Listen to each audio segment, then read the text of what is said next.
And the topic at hand right now is the commission to review and make recommendations on the county charter. The gentleman who was supposed to speak on this, Carol Holzer, was unable to come, so I'm filling in at the last minute. And some of you may have seen in the newspaper today, there's an article about what's going on with the county charter. What's happened is the county charter is the document that governs how all of our procedures and policies are handled throughout the county. And it hadn't been updated for at least 25 years, maybe since 1989. What has been recommended, they put an issue on the ballot and the people voted to have the charter reviewed and updated. The commission was to be consisting of one nominee from each councilman and two from the county executive. The thought behind that process was to keep the county executive from stocking it up with all the people that he would want to come out with his ideas. So spread out amongst the county council. Well, the county council came up with their nominations.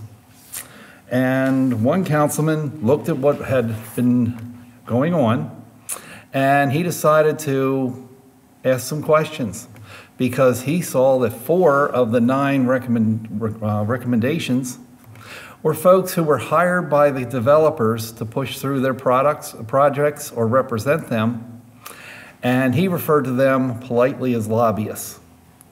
Now, he said that each one of the 4 that he identified has lobbied him since he's been the councilman. And he asked for a survey. The survey simply said, do you agree that these people should not be all represented on the commission? Are you not sure? You don't have a problem with it, or you just don't know? Well, the last I read is that 11 people didn't have a problem with it. However, 400 people did have a problem with it. And that was last Thursday, so I don't know how many more responses he's gotten since then. So there seems to be a perception that there's a problem, not just with the councilman, not just with our group, but with the people at large. So anybody who's taken that survey, we appreciate your participation. And what we're hoping is going to happen is that they will vote the commission down. The vote takes place tomorrow, February 21st. So if you want to get to your councilman, you got to get to him today or tonight, tomorrow morning. So far, only Wade Kach has decided not to support the new commission.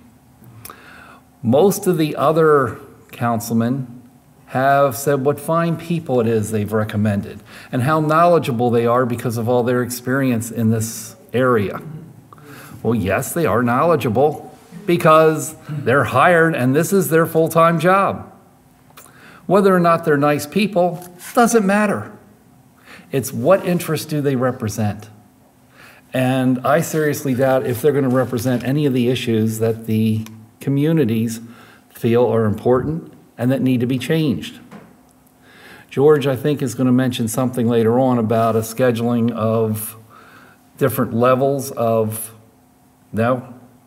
Well, I thought he was going to talk about later that it would be 3 different levels of notice. Right now, everything, once it's announced, is a 30-day notice. Are you going to talk about that later? Okay, so I don't have to go into that. So a lot of these talks are tied in with each other tonight. Other things in the charter have to do with how are the laws written, who participates on the master plan, how are the procedures done, and a lot of times what has been happening over the last 8, 10, 12 years that I've been involved is the communities have used the laws to stand up and in a few cases stop their projects, in some cases slow them down, and I'm getting the impression that the developers are looking for another way around it. One of their ways around it has been to start changing laws. They have made certain areas a designated spot where laws don't apply, and they made it through a resolution. They've had one down, I believe, at Sparrows Point. They had one up on Route 43 for the development of the Greenlee area. And I'm sure there's more in the works that I'm not aware of. So instead of allowing these type of things to happen, one of the things we need in our charter is to not allow laws that allow the laws to be ignored. That sounds ridiculous. But it seems like we have to do this. And what we need to do is get to anybody you can at this late point, even after the vote. Go back and tell your councilman what you think of the selections. My councilman submitted a name for Jim Smith's son.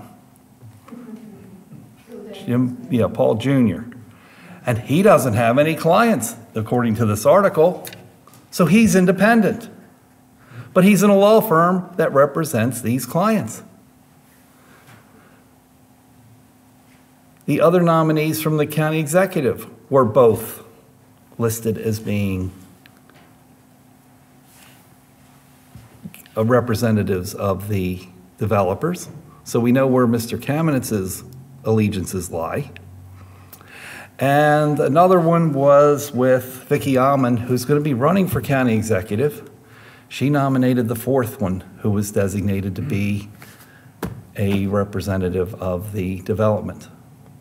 So one thing we can do, and I want to talk about that at the end of the meeting, is think about the vote that's coming up in 2018. It's going to be extremely important for several reasons. Not just for this charter, because once this group is put together and make charter recommendations, the council is the ones who will get to vote on whether they accept the issues. And then those issues are going to be put to the citizens. I'm sure that whatever they decide to pass, because they're the ones that put the people on the commission, are going to be touted as being innovative, insightful, and useful to the communities. And it will be up to folks like us to try and scrounge around and put the advertising together to tell the story of what we think it means to the communities. That shouldn't be our function. But through CAN, that might be something we can do. Through CAN, we may be able to look at getting the right people elected at the next cycle, and maybe they can truly represent us. So I don't want to take any questions right now. And I have more details, but I want to give the other speakers time to talk so that we don't run out of time at the end. But the deadline is tomorrow, February 21st. The council votes on this slate of people. Thank you for listening.